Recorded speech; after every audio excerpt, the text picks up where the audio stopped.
Number 10. Vince McMahon does HBK's entrance, WrestleMania 12. In a recent episode of WWE 24, a WrestleMania special, fans got to witness some rare footage from the event.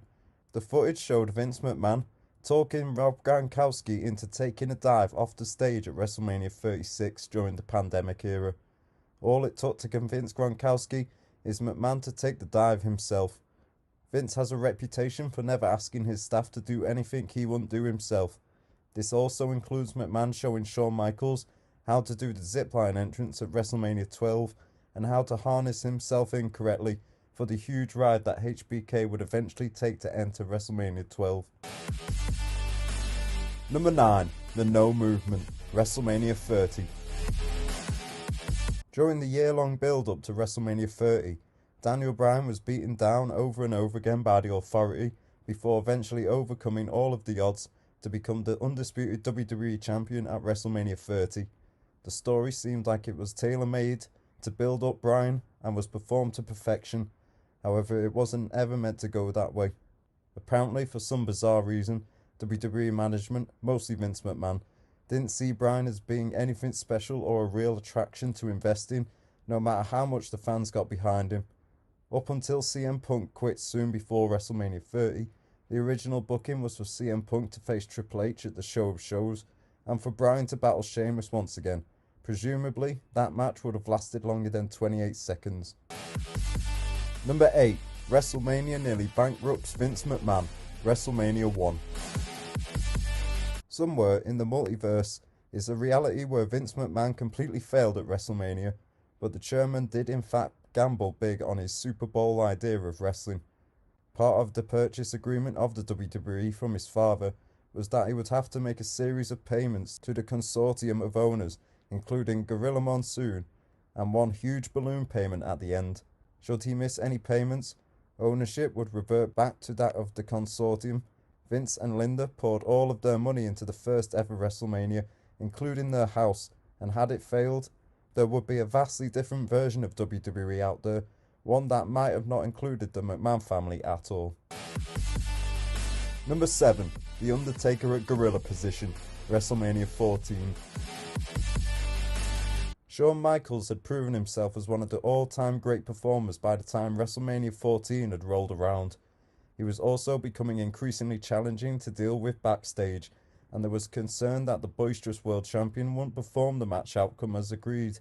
Before the main event of WrestleMania 14, the dead man went old school and waited behind the curtain at Guerrilla position after Michaels made his entrance, in case HBK wasn't going to do the favours for Stone Cold and do his part to bring about the Austin era.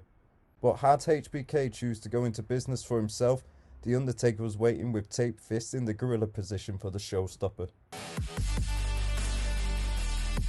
Number 6. Bret Loves Colour, WrestleMania 8 and 13. Over the years, the Hitman, Bret Hart, has also put on several classic matchups at the Show of Shows. 2 matches in particular might be some of the best matches in WrestleMania history. Hart's match against Rowdy Roddy Piper at WrestleMania 8 for the Intercontinental title was an absolute classic, and so was the epic submission match against Stone Cold Steve Austin at WrestleMania 13. Bret would end up bleeding buckets at WrestleMania 8, and Austin bled at WrestleMania 13. However, both these matches had happened during a time where WWE had a no-blood policy. Luckily, Bret was able to help blade himself and Austin during both matches without anyone realising, and since both matches were such a huge success, Vince McMahon let Bret off the hook. Number 5. The streak ends, WrestleMania 12 and 27. The moment that The Undertaker's streak ended at WrestleMania 30 will be a moment etched into wrestling fans' memories for decades to come. The old phrase of deafening silence was never more appropriate. However, the streak could have ended way earlier than it did. According to Kevin Nash, he was originally booked to beat the Dead Man during their match at WrestleMania 12. Talks of Randy Orton breaking the streak at WrestleMania 21 were also mentioned, and even Edge at WrestleMania 24, who declined the idea out of respect to The Undertaker. Talks of Brock Lesnar, who eventually broke the streak, had originally begun as early as WrestleMania 27. However, the deal didn't work out at the time, and eventually unfolded at WrestleMania 30. Number 4. Andre keeps everyone guessing. WrestleMania 3. Behind the scenes, Andre was known as the boss, and really, who in the locker room was going to mess with the 8th wonder of the world?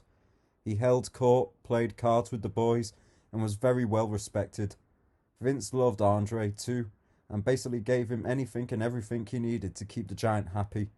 In the weeks leading up to the main event match of WrestleMania 3, Andre the Giant repeatedly told the boys backstage he wasn't going to put Hulk Hogan over at the event, even right up until match time. To this day, Hogan's still not sure how serious Andre was. Number 3. Foley, Austin and Rock, WrestleMania 15.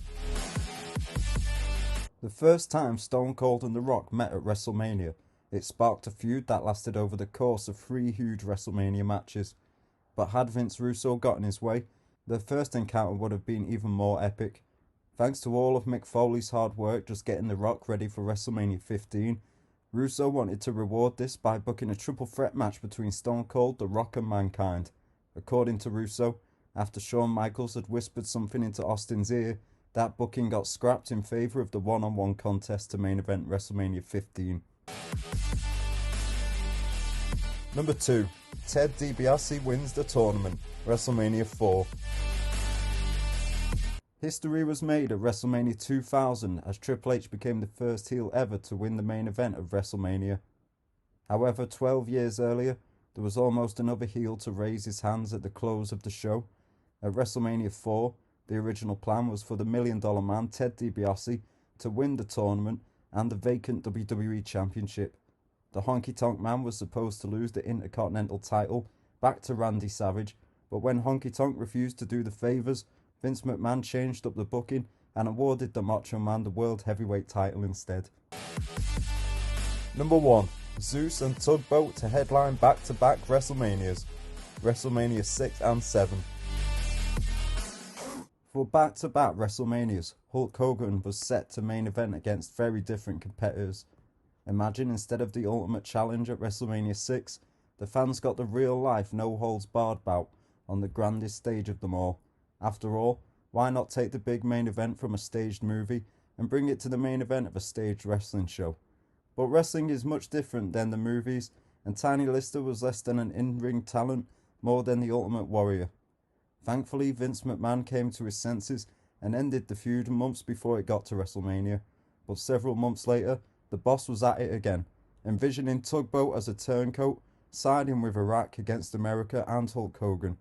But thankfully, Sergeant Slaughter returned, and the creative was changed so that Sarge went up against Hogan instead.